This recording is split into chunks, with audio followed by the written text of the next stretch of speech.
this is Adrienne with Navajo Tea Time. Welcome to our second May episode. I'm Kelsey. So, what's new with you, Adrian? What's been going on in the past couple of weeks?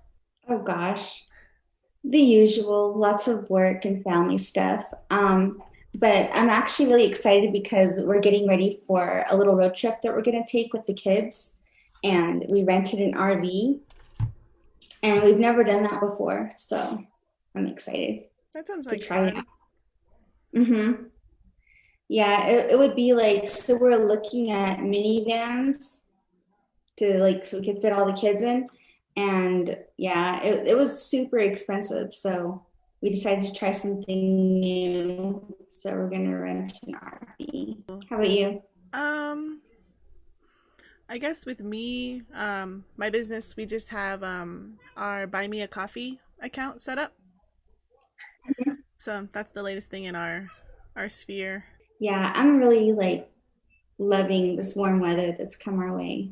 And I'm super pumped up for summer. So last year, a lot of people were against graduations in person. And there was this big uproar, I think, from families that wanted to attend. And so there was this like conflict, right, about giving our seniors and our college graduates the proper celebration that they deserve. And, last year we were doing our best to accommodate a lot of our graduates, but it just wasn't the same. So this year, more schools allowed for in person graduations.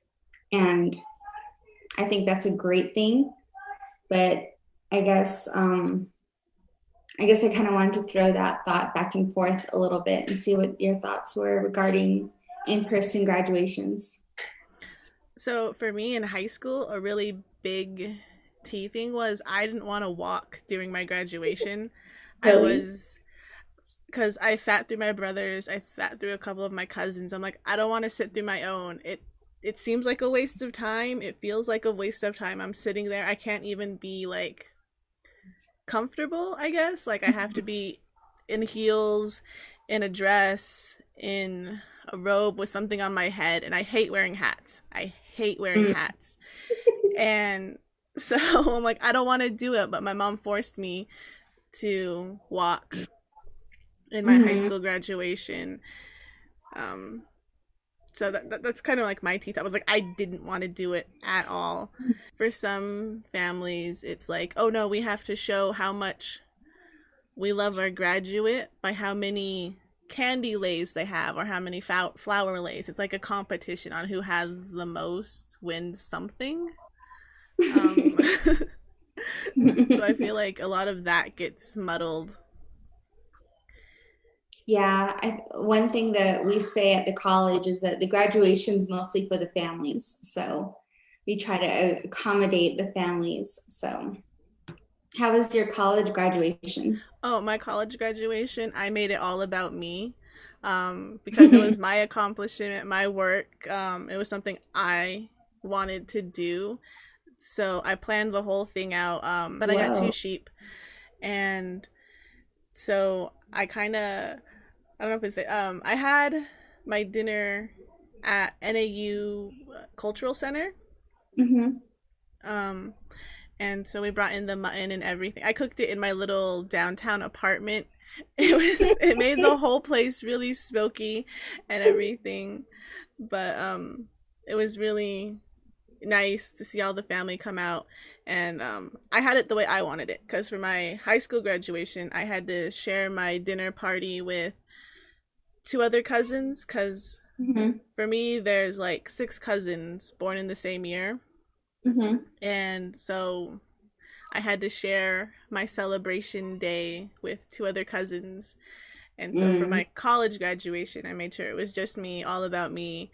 And it was pretty fun. And because I got to, I guess, dictate exactly what I wanted for my party, I enjoyed it more. Hmm. Yeah. That's cool. I think for my high school graduation, I was really uncomfortable with the whole thing. But I remember something funny. So I was during my graduation, I walked with this one boy I went to school with, and you know, we have no relation, but for the longest time, people thought he was my brother because we kind of look the same. And they're like, "Is that your brother?" And I'm like, "No." But we had to walk down, yeah, like we had to walk side by side to our seats just because of our names. And I remember one of the guys that we went to school with, he was like so smashed. Like at the graduation, he was like really drunk. It was funny. We were like, dude, he was like, I was partying all night. And I'm like, why are you here? It was crazy, but it was funny too. So, Derek, hey, you're not forgotten. Yeah. We're still talking about you. I have a pretty unique name too. It doesn't sound like a Navajo name, so it was unique. Myself and the other dude, um, it was like BR. That's what our last name started with. But anyways, my high school graduation was kind of bunk, but the reception was fun. I had my family come out from like California, New Mexico, and they were all there to help me like I don't know, enter this new phase of life. I have a cool picture with me and my grandma. We look so different. It's so funny. Like she's all dressed up in like her scarf and her dress, and I'm there with like big old platform boots and a little plaid dress. It looks so different, but it's one of my favorite pictures. My college graduation was really cool. My mom came out for that, and all the kids were there. It was really nice. And afterward, we went to Fat Olives, and we had a whole bunch of delicious Italian dishes.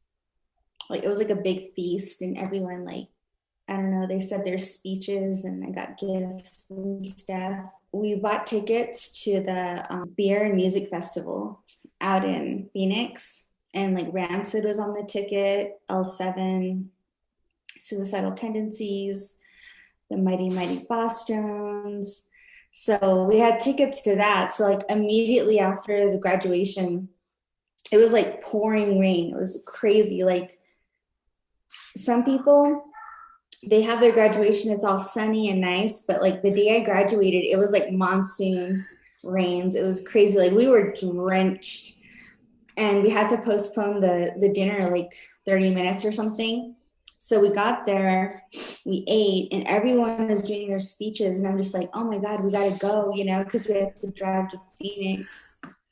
So kind of like rested a little bit, got on the highway or the freeway, we took off, went to Phoenix. We got there like we weren't super late, but we missed L7. And I was like really sad. I was like, man, that sucks. I don't know.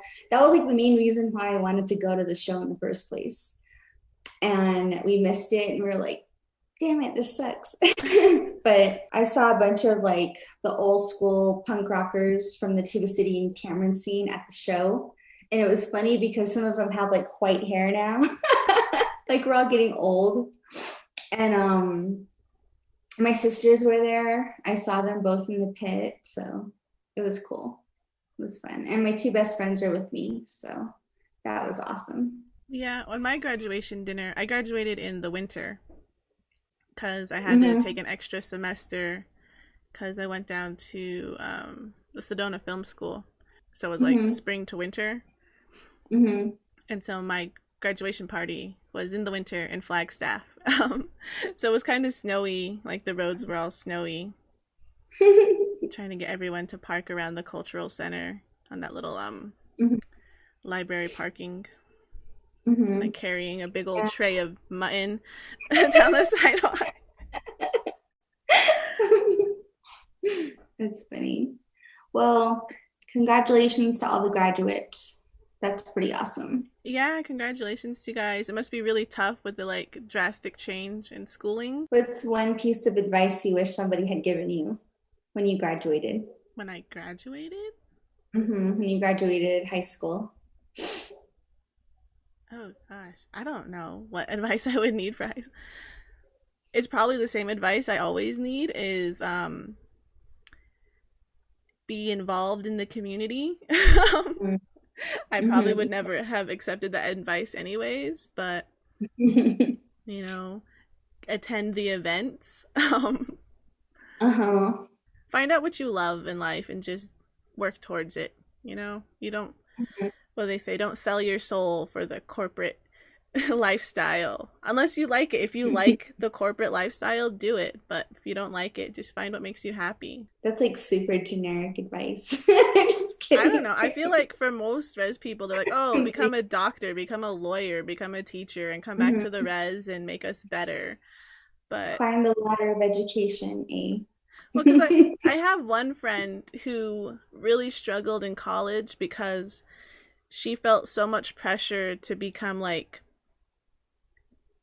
a tribal administrator and try and be Mhm. like in that political governmental field. So she kept trying to take those classes, but she really had a passion for woodworking Hmm. and she was really good at it in high school and she really loved just working with her hands and crafting things out of wood, but she would never consider taking those classes because she always felt like she was obligated to Mhm. do something more, I don't know, beneficial to the tribal community. But she just burnt herself Mhm. out and I don't know where she is right now with her schooling, but I don't think she's graduated yet or doing anything. So it just like burnt out her passion and she just isn't doing much of what she loves or what she thought she had to do. That's too bad. So that's why Yeah. I always say that to people coming out because I've seen what happens when you try to do something you think you're supposed to do for the community and for your tribe and for your people and how it Mhm. can just destroy your soul and then you're just a big lump of nothing Mhm. at the end of it. That's really sad. Mm-hmm. Yeah, I don't know. Like the advice I wish I had gotten was to, I guess, really take care of my credit score and be really strict about my finances, like early, start like a savings plan early, stick to it. That would have been awesome if I would have, I think, taken that advice and been guided on how to do that. That would have been, I think, really helpful because then I'd be able to buy a house, you know what I mean? Like sooner rather than later. Um, like mm, learning how to budget, smartly for a family. Having that guidance would have been nice.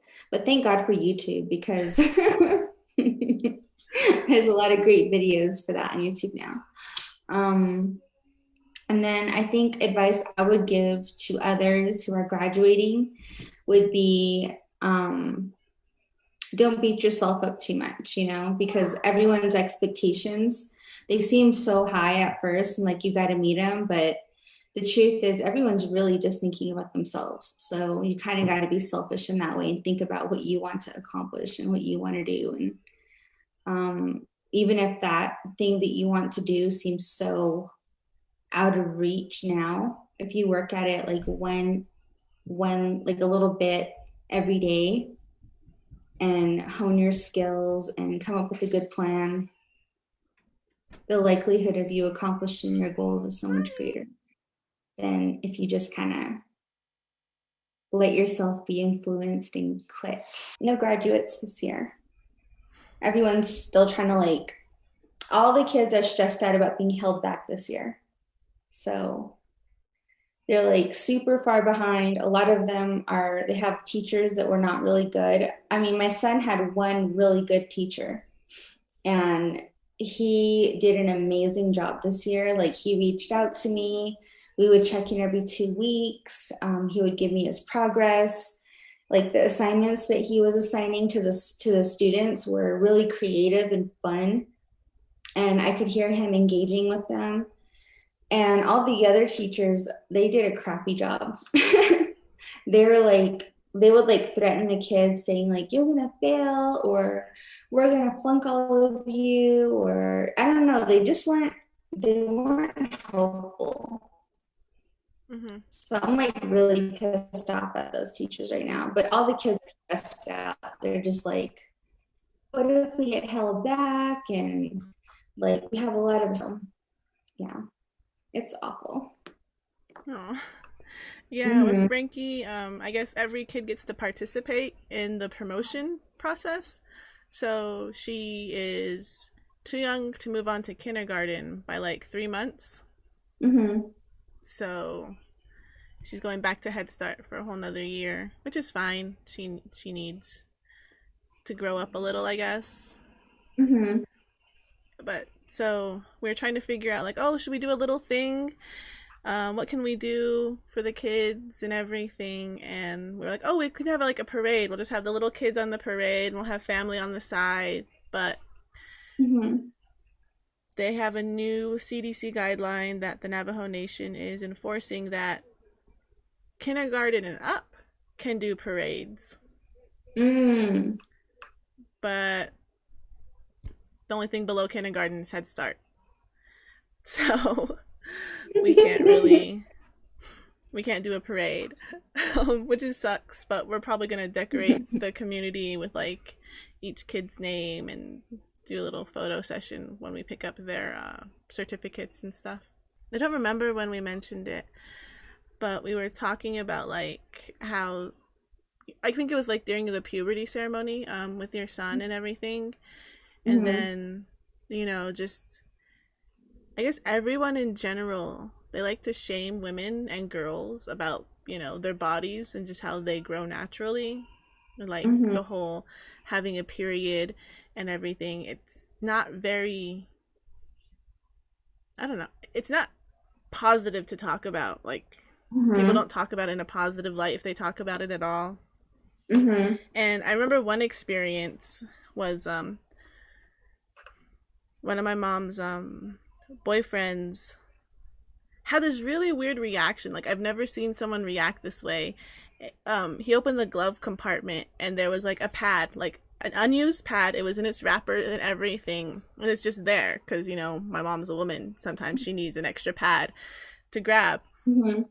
and he had like the weirdest reaction. He was like, "Ew, sick. That's so gross. This is disgusting. Why do you have something this disgusting just in plain view like this?" And I'm like, "That's a really weird reaction to something that's normal for half the population." Um, It's not like it was used, no, right? it's just an extra one when she needs it in case she's like driving and then Yeah. she starts her monthly. Mm-hmm. Yeah, so like I felt like growing up with a highly feminine positive household, I guess, like my mom with 9 sisters and everything, talking about your period and menstruation is normal, but then I soon realized that like other people don't talk about it as normally. But then even then when I grew up, I like my mom never talked about health procedures that you need to take when Mm-hmm. becoming a woman and growing up that way, cuz she talked to me about birth control, but she never really talked to me about pap smears or well women's checkups. Oh yeah. Mm-hmm. Like Me either. I was like 23 and then I was Mm-hmm. already having sex with my boyfriend and then I missed a period. It's like, "Oh no, I got to go take do a pregnancy test." And then like, "Oh, I was talking to my friend about that." She's like, "Oh, you should just do a Wells woman's checkup." I'm like, "What the heck's that?" She's like, "You've never had one?" And so it's like this whole world of like maintaining my body that no one's ever talked to me about. And then Mm-hmm. when my younger sister was moving out, I'm like, "Okay, Frank Cassidy, don't forget you need to find a hospital out there that you can go to, and you need to do this and you need to do that." And then I looked at my mom like, "And you have to get pap smears." And mom never told me about this. I don't know why. And then my mom's like, "Because it's a disgusting thing and I don't like talking about it." Wow. And I'm like, Mm-hmm. "But you have to get it done, no matter how disgusting it is. It's just a medical procedure. It's just a routine checkup. It's something you Mm-hmm. should do to make sure you're healthy as a woman Mm-hmm. or And as a I female mean, body."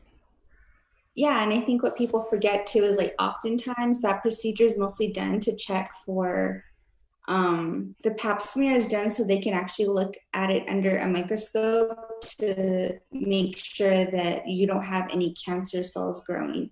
Yeah. It's really like a preventative health measure. Mm-hmm. It's not like this dirty thing, you know? And I think some people have that misconception, like, oh, it's whether you're dirty or you're clean. It's like, no, it's whether you have cancer or not, or you have an STD or not. You know what I mean? So Yeah, but it's like definitely yeah. like an era of your time, I guess. Like back then people don't talk about Mhm. periods or women's issues, and I can still see it with like my mom and my grandma. They don't like discussing their women problems. And I feel like it's kind of Hmm. sad because like if we were more open about the type of medical issues we have, it's it wouldn't be as complicated for us to for younger women to go out and figure out what's wrong with them or if they need something taken care of. Hmm. Yeah, I think I remember back in middle school, there was this magazine called YM, and I think it's the acronym for Young Miss. And YM was like the magazine that all the girls were reading, and they would have issues of it in the at the library. And there was a section in it called Say Anything. And that's where they would talk about like periods, and that's where they would talk about like mishaps that happened at school, things like that that no one was talking about. And so me and my friends would sneak to the library and like read that section and like laugh about it or talk about it. And that's pretty much my first introduction to like sex education in a sense, just because my mom didn't talk to me about that stuff either. And when I got older, it was just like there wasn't like my mom she didn't plan a Kindle for me. So I didn't have that whole experience of like being surrounded by women who are going to talk me through this and answer my questions and give me advice and guidance. Mm-hmm. So that's why I'm like really adamant about doing that for my daughter, because I want her to feel like there's a safe space for her to ask those questions, and I want to be able to answer them to the best of my ability. And so now she's 11, and her older sisters have already gone through it. So I know she asked them questions, and I know that her friends are also, they're getting their periods now, and she's like the last one that hasn't. So she's just like impatient now. Like, when is that going to happen for me? I'm the last one, I'm like the only little kid, and all my friends are becoming young ladies now. And I'm like, don't rush it. There's no reason to rush it. But it is funny because, like, I feel like when I remember in junior high, we had sex ed class, but it was just really like, I don't know. I feel like they taught us more about STDs more than anything. Mm-hmm. STDs, STIs. They showed us all those graphic photos of diseases. It was gross. But my education honestly came from my first boyfriend. He's the one that taught me about safe sex. He's the one that taught me about all of that. And it was because he was raised by his mom, and his mom was always talking to him and his brother about like, she doesn't want them just like getting girls pregnant and having her raise them.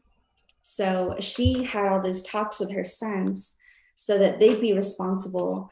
And I used to ask him questions, and he would tell me, what he knew about like spermicide, about pregnancy tests, about condoms, like all of that. Like he had all the information, and he would just share it with me because I had no clue. And I don't know, I just feel like I was really naive when I was younger. I didn't like explore like a lot of girls do. You know what I mean? I wasn't even like messing with any of that. Like I remember the first time I saw a vibrator was in college. And it was my roommate and a bunch of the girls, they were all at our dorm room. And they were like, hey, we should go to this shop. And I was like, what are you talking about? And they're like, we're all going to go over there and we're going to get vibrators. And I was like, for what? Like, what is that? I was like, so dumb, like so ignorant. But I remember they went shopping, and they were like, we are all sitting on the beds and stuff, and they were showing me what they bought. And I was just like all. And one of the girls was she was making fun of me, like, check you out, you're all freaked out. And she started like chasing me with it. Stupid. But yeah, it was funny. So I don't know. I feel like I was really ignorant growing up just because my mom didn't really walk me through stuff like that. And my friends, I don't know, we didn't really talk about that stuff. I had one friend who was like super, super sexual in high school, and we were always like, ew, she's gross. But we shouldn't have, but we were just kind of like, she was a bit too much for us sometimes. We're kind of prudes, I think, which is funny when I think about it now. Yeah, and then like I don't know, I kind of knew about this stuff, but it never really interested me that much, you know? I was like, Mm-hmm. okay, cool, fine. You can do what you do, but like it gets really annoying when people like shame people for not being as into it as other people are, Mm-hmm. and like, you know, it can go both Yeah. ways. Yeah. I think, I mean, when you're young, you're stupid, you know what I mean? And that's just the facts. But I think as adults, it's our jobs, to talk to our girls and our boys about body positivity and help them to understand more about the functions of their bodies and not do it in a shameful way, like in Mhm. a way that's going to embarrass them or shame them, because that just leads to all kinds of problems. You know what I mean? It's better to just be like body positive, sex positive that way, because they're going to grow up. They're going to grow up eventually. They're going to start experimenting. They're going to mature, and if they go out there, they're going to find out one way or another, and either they're going to learn from their friends or they're going to learn from you. So, Mhm. or the media, some form of media. And there's a lot of bad media out there with a lot of bad information. So There's this Navajo tradition where you're not supposed to even lay in the same bed as your wife when she's on her period. Like, mm, do you think some of like the negative stigma of like being on your monthly and stuff comes from that too in the Navajo community? I think it depends on the family, because I think like what I was told was like you're not supposed to have intercourse during that time, Mm-hmm. just because they said that like the blood is really powerful and you're not supposed to like get it on your partner because it'll drive him crazy or something. um and I was like, yikes. But as far as like, staying apart, like not even being in the same bed, I've never practiced that and I wasn't told that either. So it really depends, I think, on the family and whether or not you want to follow those protocols. Hold on. Because like I want, when I was in college, like I've said before, I was a women and gender studies major. And so we talked a lot about that, like menstruation and the way different cultures approach it. And because the majority of the women in my classes were white, it was a lot of white culture. Mm-hmm. And they would talk about how I think a lot of feminists were really trying to embrace it in a lot of ways where they would use it in performance art, or they would use it as, to make a statement, like by not wearing any kind of anything protective, I guess, like to protect their clothes, and they would just kind of bleed everywhere, or they would use it to like draw Mm-hmm. I think I've seen and make something art that. with it, and yeah, like things like that. And I'm just like, all right, you do you. Like, I'm not doing that. But they're trying to find a way to embrace it, and everyone kind of has their own way. But I think what the overall message though was that we all kind of, the consensus we came to was that it shouldn't be something shameful. It's something that we should talk about. And I think the bigger issues were, how can we as a society change things? And I think in some ways, like in California, female female hygiene products, they're not taxed. And in other places, I think there's people advocating for those products to be as widely available, even free, to the point, because I mean, a lot of things like for men are covered by insurance, or they're given for free as incentives. So you can get free condoms anywhere, Mm-hmm. pretty much like at any clinic. but it's really hard to find free female hygiene products, right? Mm-hmm. And why is that? You know what I mean? Like that's a necessity. You can't just like that should be something that isn't overpriced, or it shouldn't be something, it should be accessible, I guess. That's the thing. There should be access, and it shouldn't be something that's gonna be hard to get for young girls. Like, for example, at our schools, those dispensaries were always empty, you know? And if there was a program in place where those products could be paid for by the school, or, like some sort of donation process set up or something that would cover that for girls in high school, because, a lot of accidents happen in high school because you're still kind of new to the game, and you don't know your body as well, you're not as prepared, and that can cause a lot of social problems, for girls, because I think it becomes weaponized. Mm-hmm. These monthly bodily function can become weaponized, and girls like to, especially when there are mean girls around, they'll like put pads on your locker or on your backpack, or they'll like throw tampons at you or stick it in places where it looks funny. You know what I mean? Like I've seen that. I saw that in Really? high school. Yeah, just stupid. But I'm like, are you describing the movie Carrie? Um, no, like that happened at Tuba City High School, and it happened at Page High School. Like I saw it and I was like, this is so stupid. But when I was in high school, my mom used to always tell me to make sure I was always prepared. Like I always had like an extra tampon or an extra pad on me all the time, because she was like, you're always going to run into a girl in the bathroom who's going to need one. You know what I mean? Like, and it's better if you just have one to give away. So I was like, okay. And I still do that to this day. She was like, it's just kind, you gotta look out for each other. And so I've always done that since I was like 12 years old. I've always had them on me, even when it's not that time of the month. I always have it. And now I have a whole bunch of girls. So, I was packing for our road trip, and I have this like cosmetic bag in our car, and it has like pads and tampons, like wipes and sanitizer, and you know what I mean, everything that's needed just in case. mm-hmm. And I'd rather have that on hand and be prepared, rather than not, and be like in the middle of nowhere having to look for a gas station or something. So I don't know. I try to be really cool and positive about it. When I go to Sam's Club, I always stock up so that the kids' bathroom, they have everything they need, and they don't have to be embarrassed and come to me like, hey, like have that conversation. I just have their whole bathroom stocked up with stuff. So it's there for them if they need it.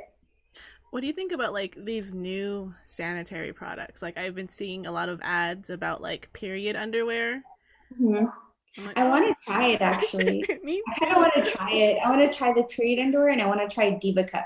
I've never tried them, but I I've kind of never want. tried the Diva Cup either, but like the period underwear sounds more my speed Mhm. because I've never used a tampon. I think I Mhm. only used it once or twice when I wanted to go swimming, but I've never liked the way they felt. And then Mhm. so I've always used a pad, and I'm not a heavy bleeder at all. Mhm. So like I have Mhm. mild like even symptoms of like periods. Like I have mild symptoms. They don't I get a migraine maybe a couple days before mine starts, but my Mhm. symptoms aren't that bad. But then like my sister, she's like the devil or like the exorcist in pain, practically crawling up the walls with her cramps and everything. Like So you know what I mean? Like just that feeling. that.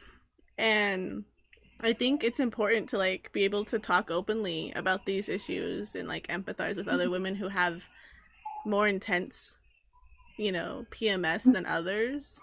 Mhm.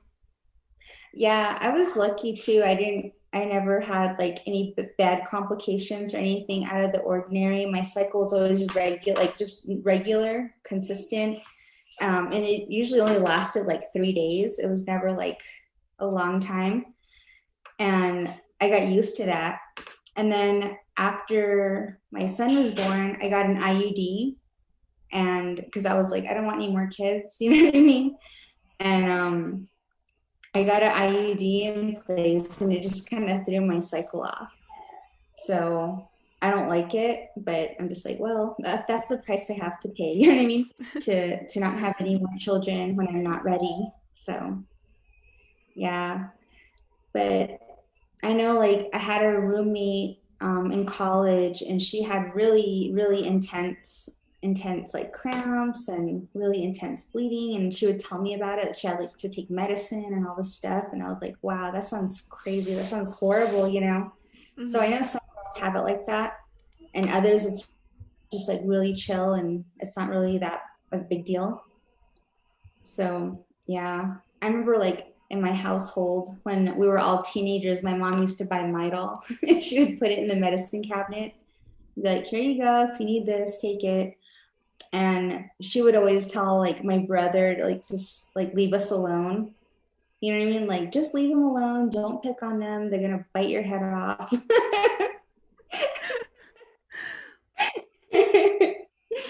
So I don't know.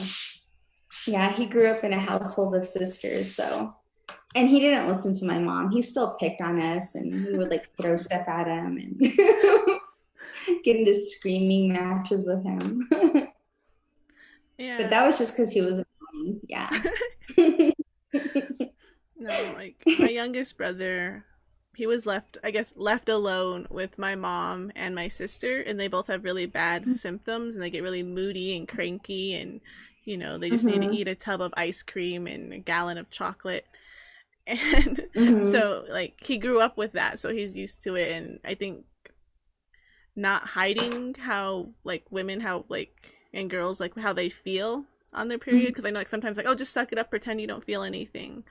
And Mm-hmm. sometimes I think guys can think, oh, it's not as bad, you know, Mm-hmm. they're they just act up once in a while. But like some people, it really hurts. So my younger brother Taylor is really sensitive to that, so he understands. Sometimes you can't see they're in pain, but Mm-hmm.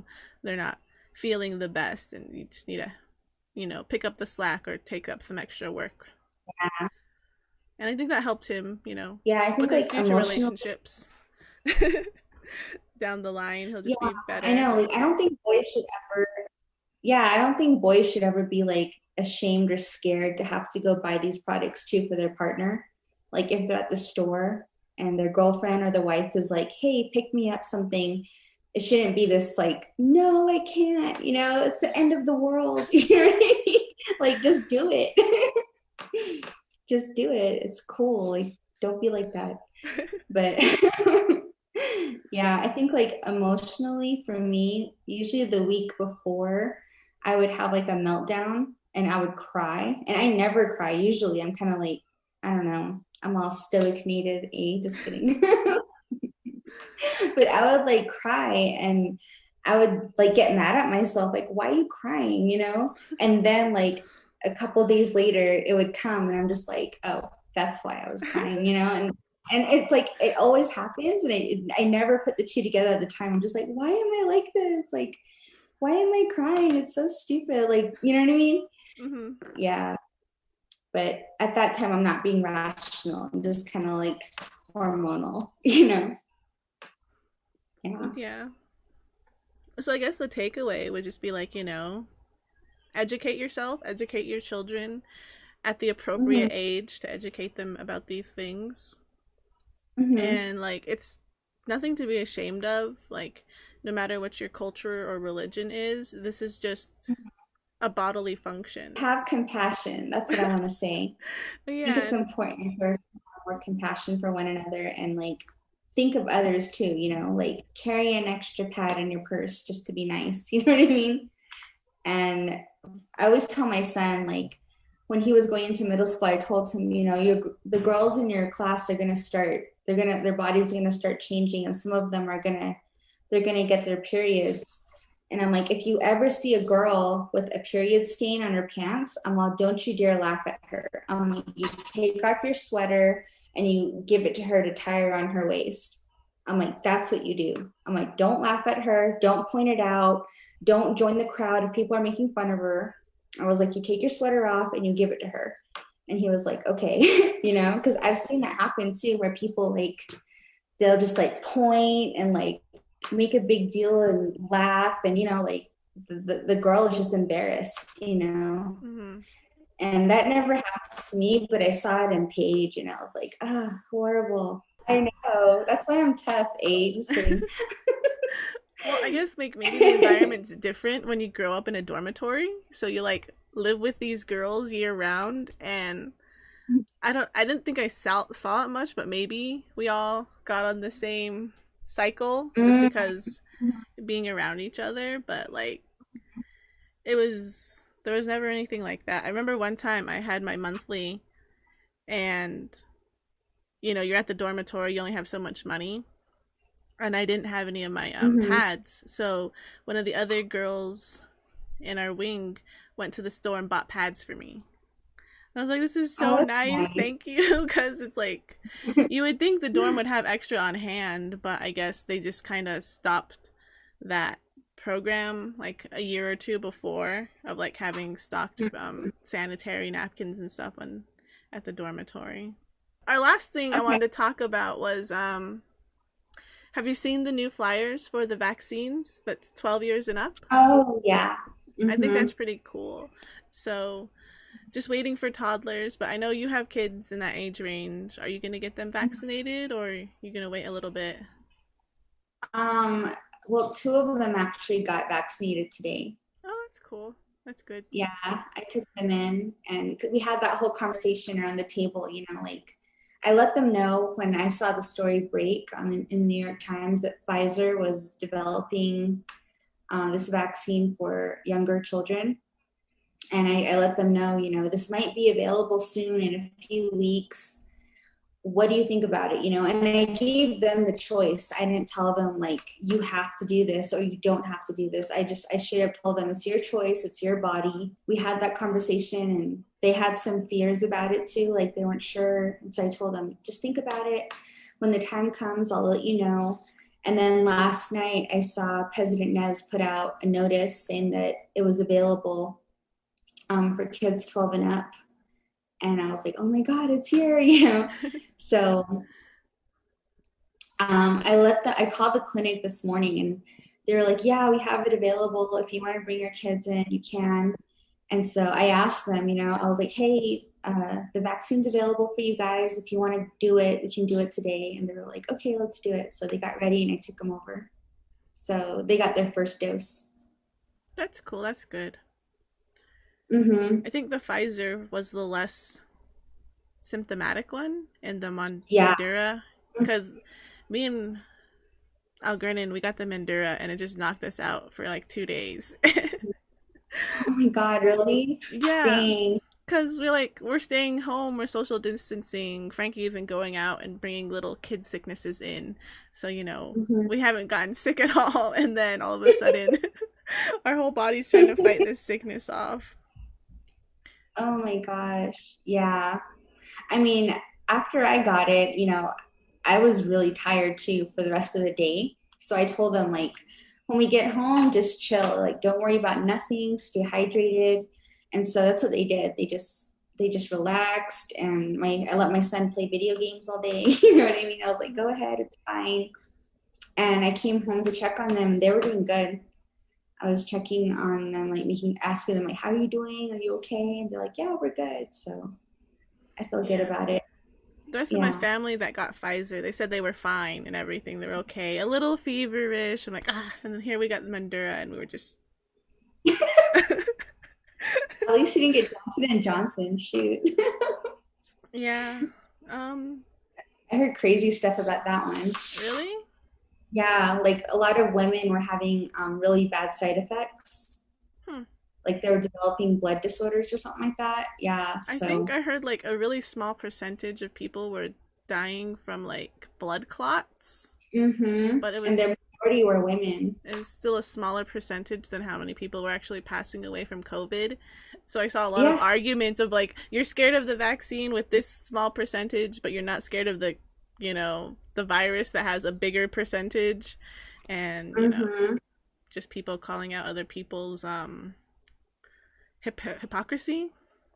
It's like Yeah, they only believe the science and the numbers when it benefits their storyline. yeah. That's all I really saw about that art. I think I stopped paying attention to the vaccines after I was fully vaccinated and done. I was like, okay, it's over with. I'm not dead. Just keep going on that. Are you going to get your daughter vaccinated when it's available Um, to little kids? Probably Hmm. because I would like her to be able to actually interact with other kids in Head Start I and know, kindergarten. That's the I one know. thing I she really, needs. She's a super smart girl. mhm. She knows her numbers, she knows her colors. She just needs to learn how to interact with other toddlers. And that's something we Yeah, can't teach her because we're not yeah. toddlers. And I know, I know. That's why I really I want the kids to get it too, is because I want them to go back to school. all right, everyone, this has been Navajo Tea Time. Thank you for joining us. Have a great summer, and we'll see you next month. Bye. Bye. Oh, 'cause we're dying the right